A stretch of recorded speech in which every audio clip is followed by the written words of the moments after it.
everyone, it's Steve here again from the UK Prepper's Guide, and today I'm reviewing the Fire Piston from Bushcraft Essentials. So this fire piston weighs in at 160 grams and measures 125 millimeters by 23 millimeters. It's highly CNC precision machined aircraft grade aluminium alloy. German engineering, and as you'd come to expect from a German company, very well machined. All the threads are fine threads with O-ring seals, and you can't fault it really, just very good quality machining. Now let's break this down and we'll see what it comprises of. You've got the piston rod. Within the piston rod, a couple of nitride rubber gaskets or O-rings. You also get a couple spare with the kit when you buy it. The most essential thing to ensure compression is that these are always lubricated. Now in my fire starting kit I always carried a little bit of Vaseline, which when we come to try it out I'll just put a little smear around here. This definitely helps compression, there's no doubt about it, whatever fire pistons you use. Inside we've got an additional method of starting. We've got a ferro rod, which is a very nice little feature in there. The body itself, here you've simply got the ignition chamber, and at the bottom of the fire starter we've got a little storage area where you can put your tinder. I normally use a char cloth, char rope. I make some myself, stuff it in there. When that's sealed, that's IPX8 quality waterproof chamber, so you know you can drop this in water, it's not going to affect the tinder at all. And they're your components really. If you should really add to it, I suppose, a bit of tinder, a bit of char cloth. Now the principle of a fire piston is similar to a diesel engine, based on compression, and provided you've got an airtight seal between the gasket here and the cylinder, as you push down you will create compression within the ignition chamber. Compression is so high it creates heat, the heat will ignite the tinder. But you must have compression. Now with this, by unscrewing the compression chamber, it relieves the pressure, it allows you to push the piston all the way down, however you want to do it.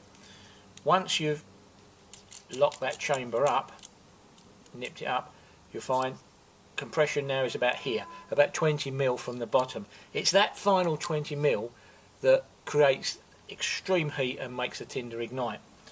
But I can't stress enough, make sure the piston rings are fully lubricated. Make sure your compression chamber is locked tight against the seal here, and away you go. So what I would normally use, a little bit of char rope, char cloth, anything similar. You don't need an awful lot. Just take a little bit there, and in the end of your piston you just push it in the end. Now I'm going to put a little smear of Vaseline around the piston ring, and like I say, that really is quite essential to ensure that you've got good compression. Then we lock up the ignition chamber,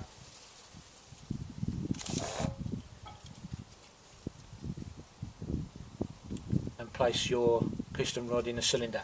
That's now fully charged, ready to go. Along with doing this, obviously you're going to need your main tinder for your fire lighting ready, and all your firewood prepared in advance. But a ember from this will last a long while. There's no panic. Once you've got it lit, that's the main thing, and that's exactly what this does. So there's several ways. You can literally pump it with your hand there, you can hold it and bash down on the surface there. It's entirely how you want to do it.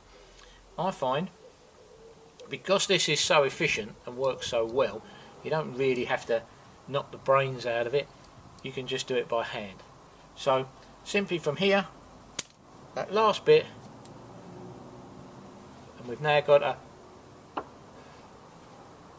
burning ember.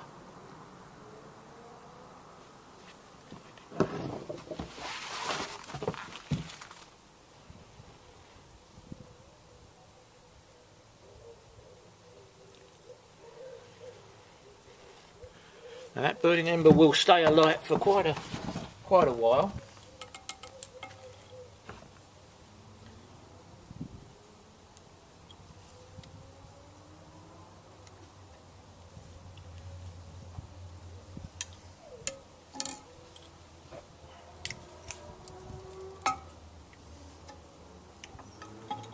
So there it is, one pump of the fire piston. I've got myself a means to light the fire.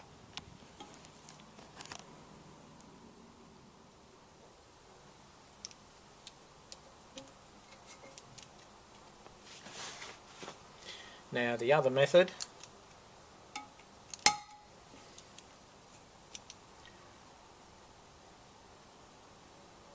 and there we have our little bit of ember. Simply empty him into our little bird's nest.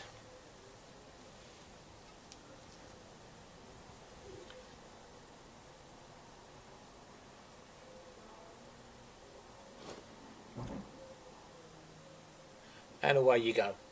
You know the rest. It's not rocket science. But that shows how efficient this little bit of kit is. Certainly works either way, pushing it this way, pumping it down that way. Essential to keep these O-rings lubricated, based on a very, very old principle. So there you are, the Bushcraft Essentials Fire Piston. It's a nice bit of kit. Certainly very well made. As you saw, gave us a nice ember. Both methods of lighting it. It's a good alternative to a fire still. Certainly a very, very much better alternative to all that effort you need with a bow drill and sticks and doing things that way. It's not a heavy bit of kit. It's quite compact. Goes well in your rucksack. I like this little storage compartment down here for your tinder. You've got everything in one place then, and I like the backup ferro rod. Yeah, I think it's going to be another little essential part of my survival kit. Worth getting. Anyway, folks, thanks for watching. Check the links out below. They've got the website article on all of this, and also a direct link where you can actually buy it. So I'll see you again on the next review. Happy prepping, folks.